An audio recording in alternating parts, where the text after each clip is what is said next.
M24 के अंदर खापों की बहुत बड़ी पंचायत हो रही है। उस पंचायत में एक बड़ा फैसला लिया जाएगा, लेकिन मैं व्यक्तिगत तौर पर यह मानता हूं कि खाप की पंचायत से पहले आज वहां साक्षी मलिक भी गई हुई है। साक्षी ने पूरा अपना पक्ष रखा और तमाम वहां पर जो किसान समूह और खापों के सरदार इकट्ठे हुए उनसे अपील की है कि आपको मदद करनी चाहिए, ये बात कही गई। लेकिन मैं व्यक्तिगत तौर पर अनुभव के आधार पर एक बात आपको बताना चाहता हूं कि खापों की पंचायत से ऐन पहले का मामला है। बबीता फोगाट जो ओलंपिक पदक विजेता है, पहलवान जब धरने पर बैठे थे 18 जनवरी को, तब उनके साथ थे।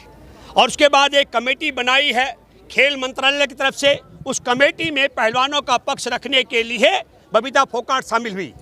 और तब दोबारा से ये बेटियां जब यहाँ पर डटी हैं, 21 तारीख को इन्होंने मुकदमा दर्ज कराया था, 23 तारीख धरना दे रही हैं। आप सबको जानकारी कि सुप्रीम कोर्ट का दरवाजा भी खटखटाया। 7 लड़कियों ने यौन शोषण की शिकायत कराई, लेकिन दुख और अफसोस की बात है सुप्रीम कोर्ट के मुख्य न्यायाधीश ने भी गंभीरता से नहीं सुना। 7 पीड़िताओं की शिकायत है, लेकिन 2 ही मुकदमे दर्ज हुए, एक नाबालिग का और एक यौन शोषण का। 5 मुकदमे गायब कर दिए गए। और फिर मैं ये कहना चाहता हूँ, ये धरना चल रहा है खापों की पंचायत से ऐन पहले। बबीता फोगाट ने एक बहुत बड़ा आरोप लगाया, कहा कि विनेश फोगाट यहाँ पर राजनीति कर रही है। अगर विनेश फोगाट राजनीति कर रही है, इतनी सी बात, वो एक ही परिवार के सदस्य हैं, बबीता फोगाट तब भी कह सकती थी। इसलिए मैं ये कहना चाह रहा हूँ कि जिस प्रकार का आरोप बबीता ने लगाया, ठीक मैं ये मानता हूँ कि सरकार की वो नियत से मैच करता हुआ बात है। जैसे आरोपी ब्रजभूषण शरण सिंह निरंतर लगाता रहा है। ब्रजभूषण शरण सिंह ने क्या कहा? पहले आरोप लगाया ये बेटियां पैसा लेकर के बैठी हुई हैं, तब हमने चुनौती दी। हमने कहा पैसा लेकर के बैठी हुई है तो तुम भी बिठाओ अपने किसी परिवार को झूठा मुकदमा यौन शोषण का दर्ज कराने के लिए। हम देश से चंदा इकट्ठा करके तुम्हारी झोली भर देंगे। फिर वो इस मामले में पीछे चला गया। फिर उन्होंने आरोप लगाया क्योंकि ये इसलिए बैठी हैं, ये मोदी सरकार के खिलाफ है। फिर हमने कहा कि यौन शोषण करने वाला ब्रजभूषण शरण सिंह कैसे मोदी सरकार में तब्दील हो सकता है और मोदी सरकार कैसे ब्रजभूषण में समाहित हो सकती है, ये सोच का विषय है। लेकिन मैं हैरान हूँ। मैं आपके माध्यम से एक सवाल बड़ा करता हूं। जब पहली बार 2023 में 18 जनवरी को बैठे थे, तब उस दिन के बाद 2 दिन बाद 20 जनवरी को कहा था ब्रजभूषण शरण सिंह ने कि मैंने मुंह खोला तो सुनामी आ जाएगा। और जब मुकदमा दर्ज हुआ था, उसके बाद चुनौती थी। मोदी, अमित शाह, नड्डा बोल के दिखाए कि मैं पद से हटूं। मैं एक बात आपके माध्यम से कहना चाह रहा हूं, जिस प्रकार के झूठे बेबुनियाद आरोप ब्रजभूषण शरण सिंह लगा रहा है, ठीक वैसा ही बेहुदा आरोप यहाँ पर बबीता फोगाट ने लगाया। बबीता फोगाट का यह आरोप का आधार क्या है? कहा कि ये विनेश फोगाट प्रियंका गांधी के गले लगी है। मैं बबीता फोगाट तुमको सैल्यूट करूंगा। आप लाओ महिला बाल विकास मंत्री स्मृति ईरानी को लेकर यहाँ आओ और स्मृति ईरानी आकर के समर्थन करे विनेश फोगाट का, साक्षी मलिक का, और उन्हें गले लगाए। अगर विनेश फोगाट उसके गले नहीं लगेगी तब मैं मानूंगा ये राजनीति कर रही है। लेकिन अगर यहाँ बबीता फोगाट तुम यहाँ पर स्मृति ईरानी जो महिला बाल विकास मंत्री है उसको नहीं ला सकती हो, अपनी महिला सांसदों को लेकर नहीं आ सकती हो, तो इसका मतलब है कि तुम ब्रजभूषण शरण सिंह के इशारे पर, मोदी और अमित शाह के इशारे पर ओलंपिक पदक विजेता बेटियों को बदनाम करने का बेबुनियाद आरोप लगा रही हो। और यह ताकत है जो आपने कहा 29 दिन की तरक्की है। जब पहले 18 जनवरी को आए थे तो बड़ी संख्या में पहलवानों को अलग कर दिया गया। 3 बड़े कारण अलग होने के हो सकते हैं। एक, उन्हें उनके भविष्य के भय को दिखाया गया होगा कि तुम्हारा भविष्य पहलवानी का खत्म हो जाएगा। 2, पैसे का लालच दिया गया हो। और 3, हो सकता है विधानसभा या लोकसभा के टिकट का लालच दिया गया हो, ऐसे में तोड़ा गया हो। और अभी ये जो पहलवान बैठे हैं, साक्षी, विनेश, बजरंग पुनिया, इन सब लोगों के लिए साम दाम दंड भेद खत्म हो गया। इसलिए घर में फूट डालने की बात की जा रही है। और तब मैं ये मानता हूं कि खाप पंचायत से पहले बबीता फोगाट का ये जो बयान आया, अब ये बहुत दुविधा वाली स्थिति हो गई। अगर इसके बाद ब्रजभूषण शरण सिंह जेल चला गया तो विनेश फोगाट के परिवार में बबीता फोगाट किस हैसियत से मुंह दिखा पाएगी जब वो ये कह रही है राजनीति कर रही है।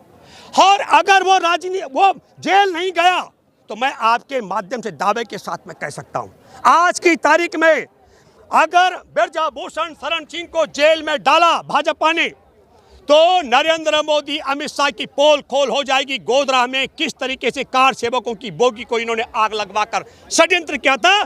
जैसे हिटलर ने संसद भवन में आग लगाकर ऐलान किया था कि सोशलिस्ट और कम्युनिस्टों ने संसद भवन में आग लगा दी है, ठीक उसी तरीके से इन्होंने कार सेवकों की बोगी पे आग लगाकर कहा मुसलमानों ने आग लगा दी है। उसकी पोल खोल करके ब्रजभूषण शरण सिंह इनके जेल के रास्ते खुला देगा।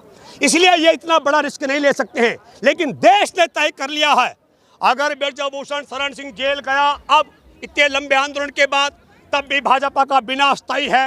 देश पूछना चाहेगा, जानना चाहेगा कि देश की ओलंपिक पदक विजेता बेटियों के यौन शोषण के आरोपी को इतने समय तक क्यों बचा के रखा, और अगर जेल में नहीं डाला तब भी भाजपा का विदाई तय है। देश थू थू कर रहा है क्योंकि इनका इतिहास बड़ा काला हो गया।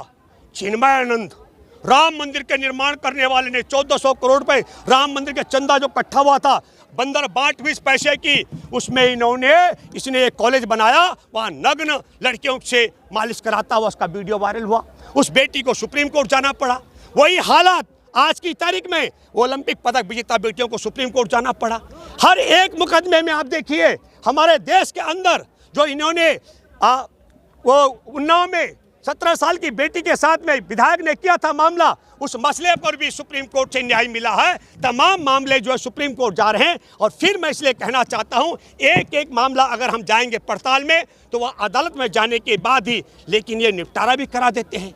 इसलिए मैं फिर कहना चाहता हूं आपके माध्यम से, हमारे लिए एक बड़ी चुनौती है। और वो चुनौती क्या है कि सुप्रीम कोर्ट के आदेश के बाद यौन शोषण का मुकदमा दर्ज होने के बाद भी आरोपी को गिरफ्तार नहीं किया जा रहा है, क्योंकि देश के अंदर महिला द्रोहियों की सरकार है। और मैं आपको सब दर्शकों को बताना चाहता हूं, हमारे देश में कानून क्या कहता है। कानून ये कहता है कि एक संत था इनका आसाराम, अगस्त 2013 में उस पर आरोप लगाया उसके भक्त की बेटी ने बलात्कार का।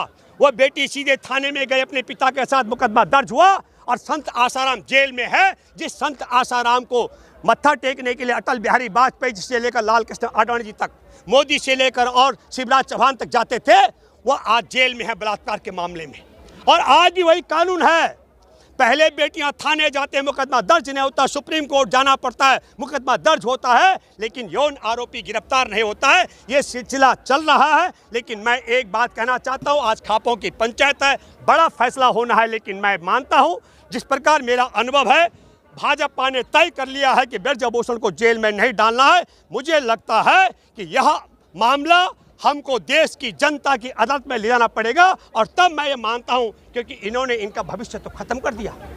मैं एक दावे के साथ मैं कह सकता हूं कि एक एक दिन की एक्सरसाइज न करने से एक एक महीने का नुकसान दिनेश को, बजरंग पुनिया को और बबीता को, इनको हो रहा है, क्या साक्षी मलिक को हो रहा है। और अगर इनका खेल का भविष्य भी चौपट कर दिया गया और इन्होंने यौन शोषण का मुकदमा दर्ज कराया, आरोपी गिरफ्तार नहीं होगा, तब मैं कहना चाहता हूं कि देश में करोड़ों परिवार हैं, दलितों के करोड़ों, आदिवासियों के परिवार हैं, करोड़ों देश में अल्पसंख्यक का परिवार है, भूमिहीनों के परिवार, किसानों के, गरीबों के परिवार हैं।